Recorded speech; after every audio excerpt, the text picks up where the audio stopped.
Hello guys, welcome back to our YouTube channel. दोस्तों, आज की वीडियो हम जानेंगे इंग्लिश के फर्स्ट, ये हमारा जो है कल एकदम शुरुआत का टॉपिक था, आज हमारा फर्स्ट लेक्चर है। ठीक है, इसको आप बोल सकते हो इंग्लिश का लेक्चर 01। कल का लेक्चर था वो 00 था। ठीक है, आज हम लोग एकदम इंग्लिश का एकदम बेसिक से जानेंगे, एकदम एडवांस लेवल में।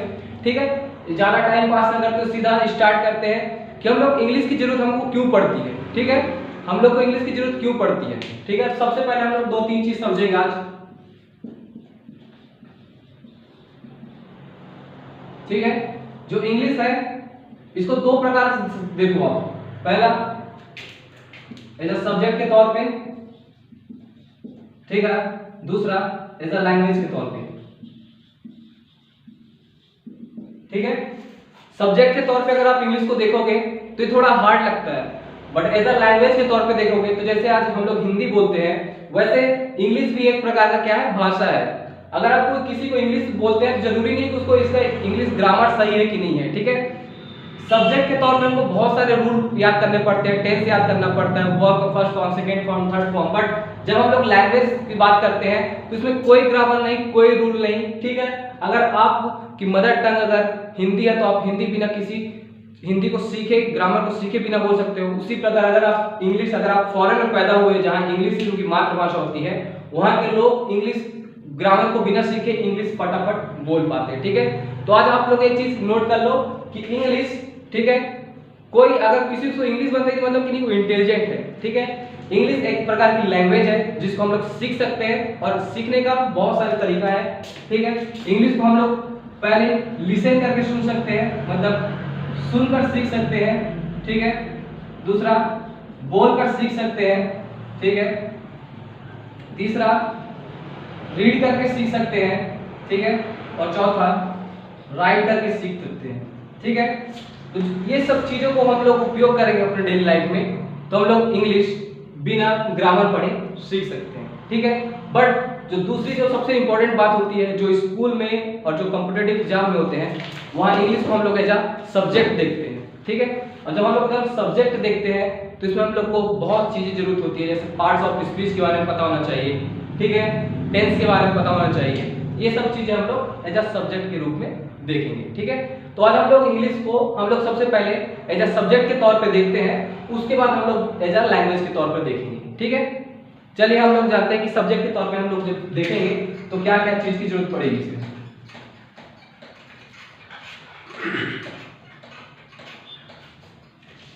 जिस प्रकार आपको हिंदी को सीखने के लिए बचपन में, ठीक है, हिंदी का वर्णमाला पढ़ाया जाता था। ठीक है, वर्णमाला।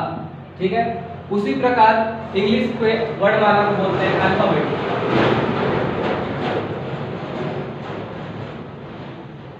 ठीक है, अल्फाबेट मतलब इंग्लिश के वर्णमाला, जिसमें आपके ए से जेड तक के पूरे कितने लेटर होते हैं, 26 लेटर होते हैं। ठीक है, तो आप बोल सकते हो कि इंग्लिश के अल्फाबेट में टोटल 26 लेटर होते हैं, और ये टोटल 26 लेटर का कॉम्बिनेशन कहलाता है इंग्लिश का अल्फाबेट।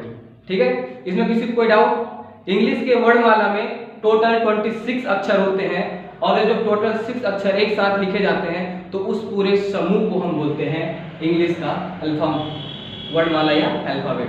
ठीक है, तो 26 लेटर में,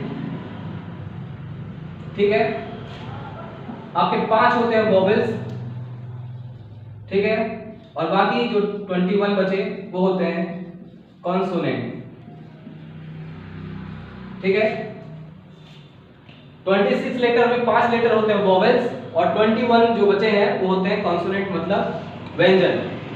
ठीक है, इसमें किसी को कोई डाउट? अभी जो स्वर होते हैं, 5 स्वर होते हैं। ठीक है, जो 5 वोवेल्स हैं, ठीक है, ये कौन कौन से हैं? ए, ई, आई, ओ, यू।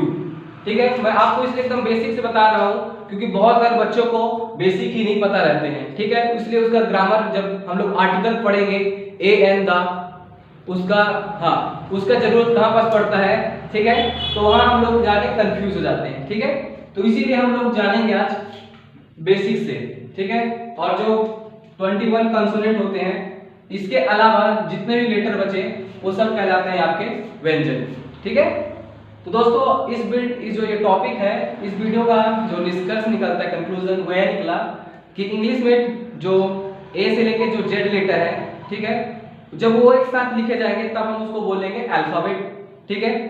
अंग्रेजी के वर्णमाला में 26 लेटर होते हैं, अक्षर होते हैं, ठीक है, जिसका कॉम्बिनेशन को हम अल्फाबेट बोलते हैं। इसमें 5 स्वर होते हैं और बचे जो 21 वो होते हैं व्यंजन कॉन्सोनेंट, ठीक है। इसमें जो 5 स्वर होते हैं ए ई आई ओ यू होते हैं, ठीक है, और बाकी के जो होते हैं वो व्यंजन होते हैं, ठीक है। इस वीडियो में बस इतना ही जानेंगे। अगले वीडियो में अगला टॉपिक हम कवर करेंगे। वीडियो को ज्यादा से ज्यादा लोगों को शेयर करें और लाइक करें, सब्सक्राइब करें। Thanks for watching.